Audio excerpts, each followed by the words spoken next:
তো এটা basically like nano সেকেন্ডের জন্য জাস্ট ব্লিঙ্ক করছে অ্যান্ড স্টপ হয়ে যাচ্ছে, অনেক দের অবধি স্টপ হয়ে যাচ্ছে, ওর পর আবার একবার জাস্ট একটা ব্লিঙ্ক করছে ব্যাস। বেসিক্যালি এর ব্লিঙ্ক করা উচিত, ভালো করে একটা ব্লিঙ্ক করতেই থাকুক আনটিল অ্যান্ড আনলেস এটা কানেক্টেড হোক, ঠিক আছে? আমার বাংলাটা ভালো নয়, so I hope you can understand what I am saying. তো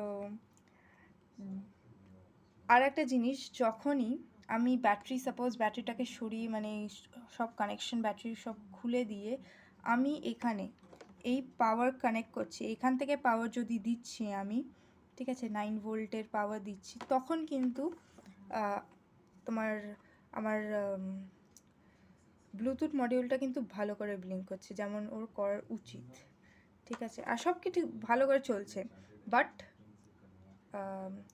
তোমার এটা চলছে না, মানে এটার খুবই ক্ষমতালেসভাবে চলছে। ইটস লাইক জাস্ট এমন করে চলছে, খুবই স্লোভাবে, বিকজ পাওয়ারটাও কম পাচ্ছে, ঠিক আছে? আর হ্যাঁ, আমি যখনই তোমার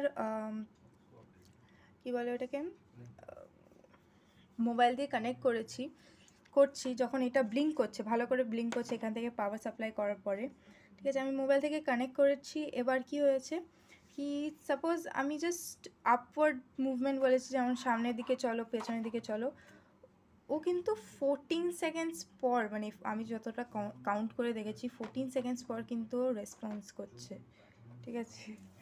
তো ইনস্ট্যান্টলি যেটা করার উচিত সেটা করছে না।